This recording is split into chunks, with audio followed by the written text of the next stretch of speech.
welcome back to People Are Talking. Thank you all for joining me here today.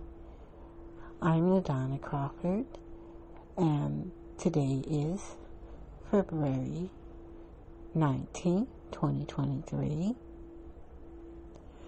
This episode is going to be about the fact that it's okay to not be okay. I'll repeat that. It is okay to not be okay. What I mean by that is this. We all have our sad days and our mad days and, depressed, and we feel unloved, lonely, a lot of, just to name a few emotions. Okay.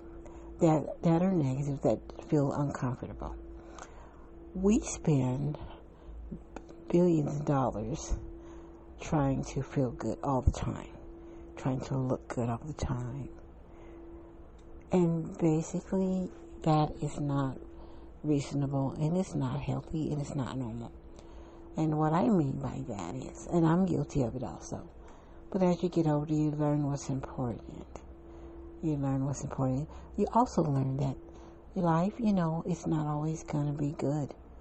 Sometimes, for some of us, it's downright horrible. And you just want to vanish, just disappear in the thin air. I felt that way.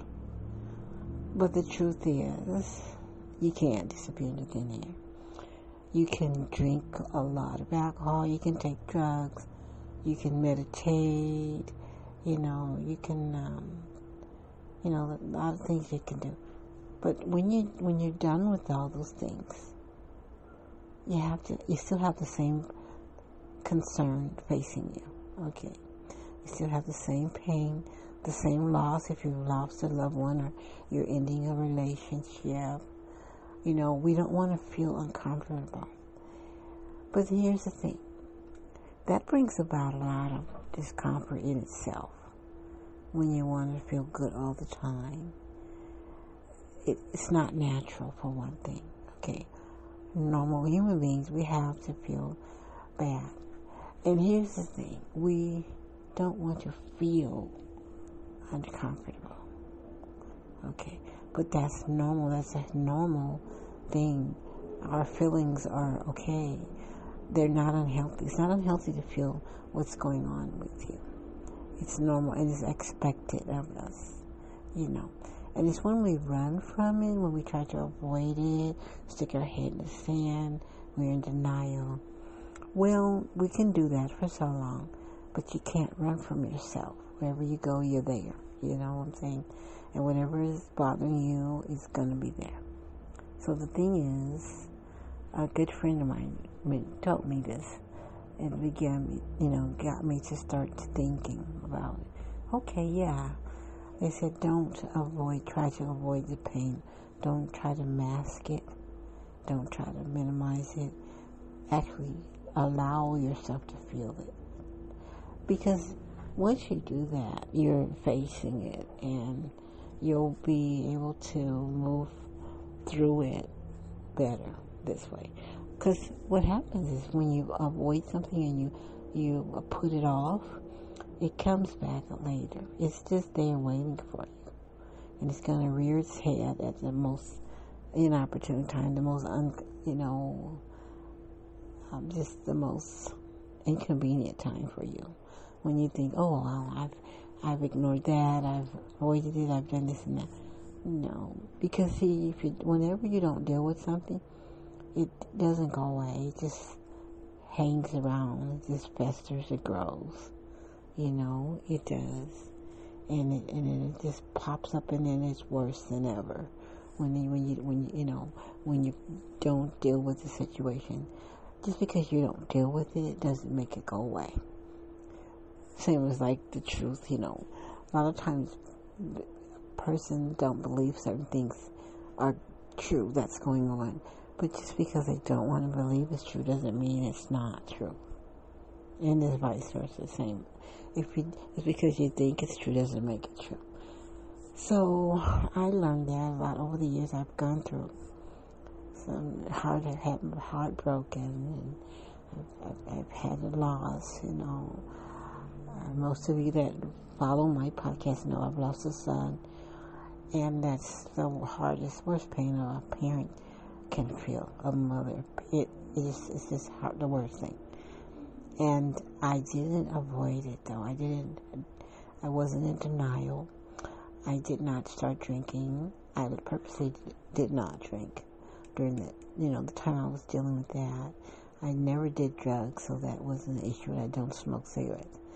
I didn't avoid, the subject or anything. Matter of fact, I embraced it because I needed to face it right then and there from, however horrible it was, so that I could, not have to have it knock me down years later, And so it was really difficult. And it's a process daily, when you're dealing with something. Depending on the severity of the problem, you deal with it. You do a little bit, you do as best you can each day. And then you don't overwhelm. Try not to overwhelm yourself and try and take it in too much at one time, It's like when you're biting the elephant, the big elephant, you bite him, you take a little bite at a time out of him until he goes away, whatever the elephant is representing.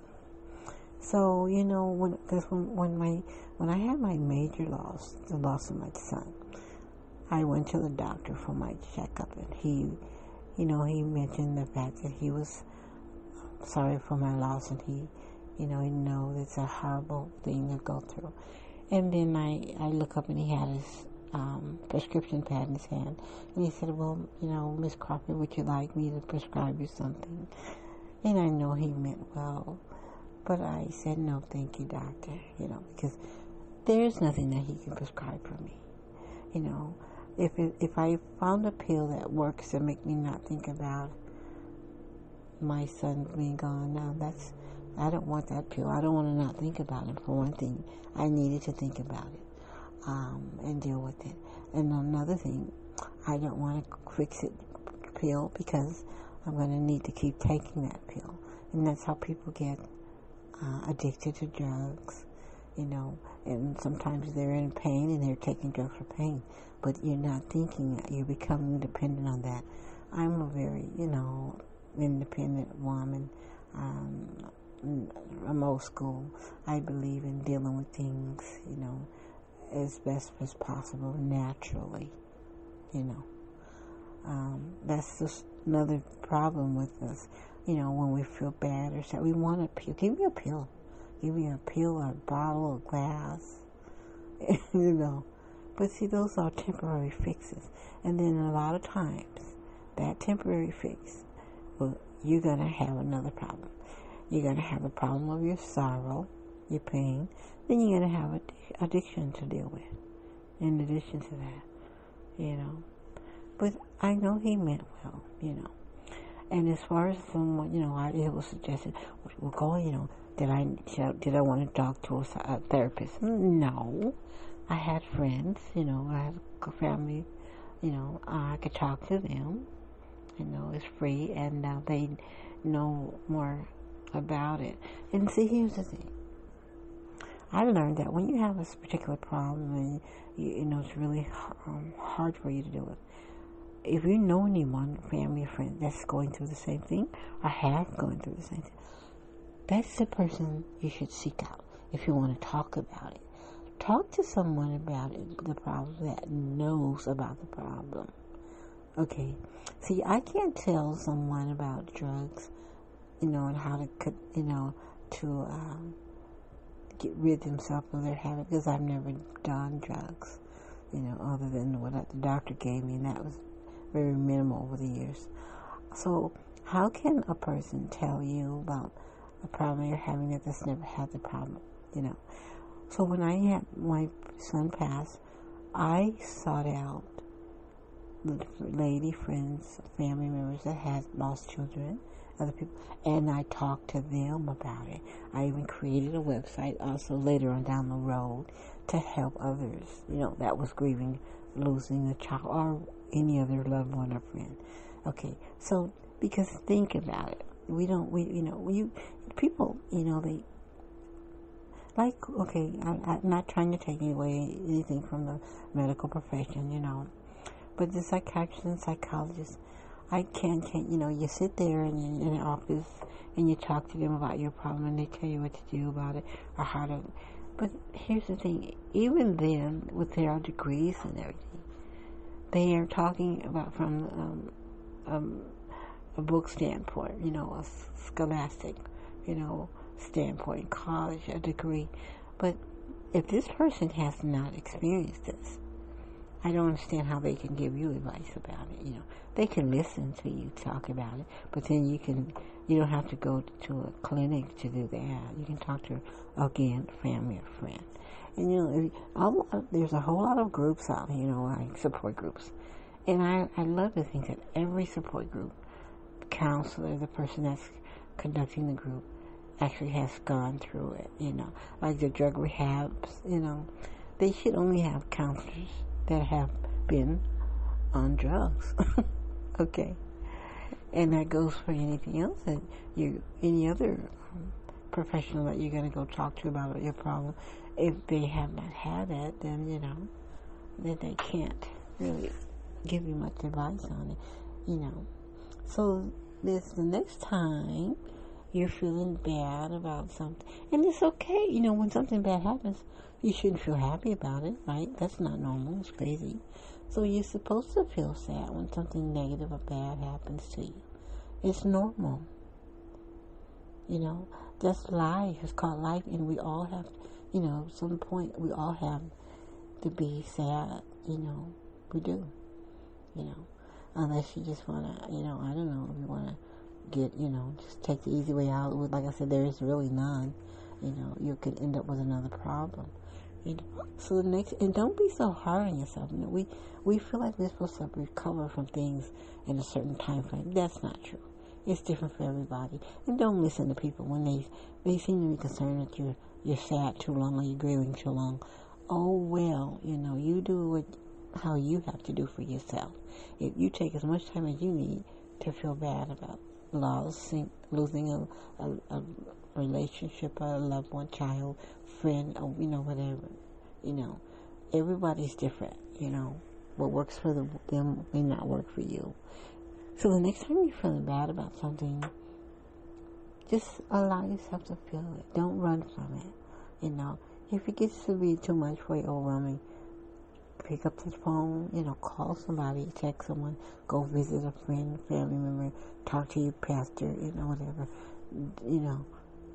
because sometimes maybe it's too much. But then just reach out and seek help, seek something, okay? But that's basically what my message is. It's okay to feel okay. It's okay to feel sad. There's nothing wrong with that. It's normal. If you're sad, if you have a sad experience or angry or depressed, grieving, it's okay. That's normal. It's normal. That means you're still alive when you can have these emotions, When you stop feeling anything negative, bad, it's something that's not normal, Really, I'm thinking. That's just my opinion. So listen, I hope you enjoyed this podcast, this episode. If you did, please share it with your friends and your family members. And I want to say, go out and have a good day. Make the best of it. Do the best you can. And guess what? That's all you can do. And if anybody asks you to do more, you send it to me. Just joking. Okay, everybody. So great. Have a great day. Thanks again. Be good to yourself. And remember, Jesus loves you. Even if you don't know him or love him. Okay, everybody. Peace.